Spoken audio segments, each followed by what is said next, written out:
kasih pemirsa, Anda masih bersama kami dalam Juru Bicara, masih bersama dengan Dirjen IKP Kemenkominfo Republik Indonesia, Bapak Usman Kansong, masih membahas mengenai sensus pertanian yang dilakukan 10 tahun sekali, yaitu pada tahun yang berakhiran angka 3. Dan untuk pada tahun 2023 ini, Pak Dirjen, akan dilaksanakan kembali sensus pertanian.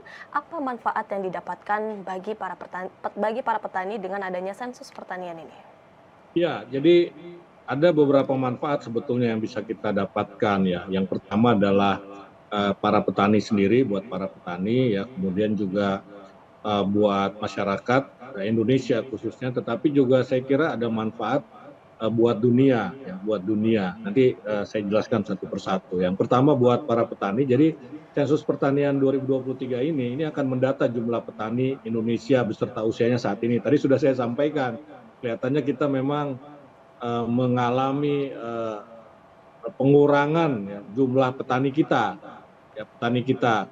Jadi anak-anak muda sekarang ini jarang yang mau masuk ke sektor pertanian untuk pekerjaan mereka. Ya bahkan dari sekolah-sekolah ataupun universitas ataupun jurusan yang mestinya dia bekerja di dunia pertanian pun banyak yang bekerja di dunia lain, ya, sehingga terjadi penurunan jumlah petani. Ya, jumlah petani juga ditambah oleh kurangnya lahan. Jadi kalau lahan pertanian kurang, ya ini juga secara otomatis akan mengurangi jumlah petani. Jadi mereka misalnya ini ya, lahan persawahan yang berubah menjadi pabrik, maka kan orang akan beralih pekerjaan dari tadinya yang ingin menjadi petani karena tanahnya sudah berubah jadi pabrik, akhirnya menjadi buruh begitu. Nah, kurangnya jumlah petani ini kan akan bisa berdampak terhadap tersedianya pangan. Ya kan petani adalah sumber pangan ya, selain lahan, selain bibit misalnya begitu. Nah, jadi dengan adanya data tentang jumlah petani, ya maka kita bisa melaksanakan program misalnya yang dilakukan oleh Kementerian Pertanian ya, program petani milenial.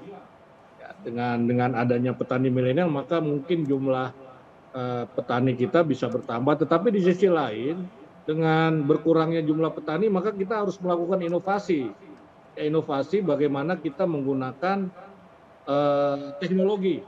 Ya, teknologi misalnya dengan lahan yang sedikit ya, tetapi bisa menghasilkan pangan yang cukup. Ya, tadinya sawah itu mungkin panennya tahun sekali, ya bisa saja 3 kali, 4 kali, mungkin 5 kali. Itu menggunakan teknologi tentu saja. Teknologi ini kan mengatasi keterbatasan jumlah orang juga begitu. Ya, jadi dengan tahu kita jumlah petani sekarang berapa ini, kita bisa nomor satu melaksanakan program petani milenial misalnya. Ya, nomor dua kita bisa menggunakan atau mengembangkan pertanian yang inovatif yang menggunakan teknologi. Dengan demikian maka kebutuhan pangan tetap tercukupi. Kebutuhan pangan buat siapa? Buat masyarakat Indonesia. Artinya manfaatnya juga ujung-ujungnya dengan data tentang pertanian ini, tentang petani, maka berujung juga pada manfaat yang didapat oleh masyarakat Indonesia dalam memenuhi kebutuhan pangannya. Nah, yang ketiga, ya buat dunia kita bisa dengan data atau dengan sensus ini kita bisa mengembangkan sustainable agriculture, ya pertanian berkelanjutan. Ya bagaimana pertanian juga yang bisa mengurangi misalnya global warming begitu. Ya sehingga kita bisa berkontribusi. Ya sensus ini akan berkontribusi bagi dunia, ya bukan hanya bagi Indonesia. Ya, apalagi nanti dalam sensus nanti juga didata berapa sih kepemilikan lahan ya, berapa yang kepemilikan lahannya hanya 0,5 hektar misalnya. Nah, kira-kira seperti itu. Jadi masuk kategori petani guremkah dia, ya petani kecilkah atau petani konglomerat misalnya begitu. Nah, ini penting saya kira data-data seperti itu begitu. Baik, sehingga manfaat dari jumlah petani yang kita dapatkan ini bisa untuk melaksanakan beberapa program yang tentunya harus diiringi dengan inovasi teknologi sehingga pangan ini dapat tercukupi, dapat tersalurkan bagi masyarakat, dan tentunya ini juga untuk menjawab semacam isu pangan global, yaitu salah satunya ialah krisis pangan begitu ya Pak Dirjen. Pak Dirjen, dalam pertemuan Bapak Presiden tadi menyebutkan kepada baik kepada BPS maupun kepada Kementerian Pertanian bahwa memang rentan 10 tahun ini terlalu lama untuk mengupdate data begitu Pak. Bagaimana tanggapan Bapak mengenai hal ini? Apakah memang sebaiknya dilakukan cukup 10 tahun sekali saja atau 5 tahun sekali begitu? Demikian Pak, seperti apa? Iya, saya kira ini perlu didiskusikan, ya, didiskusikan lebih lanjut karena sensus biasanya memang 10 tahun sekali. Ya, sensus 10 tahun sekali, tetapi kita kan melihat ada perubahan yang sangat pesat di berbagai bidang, termasuk sektor pertanian.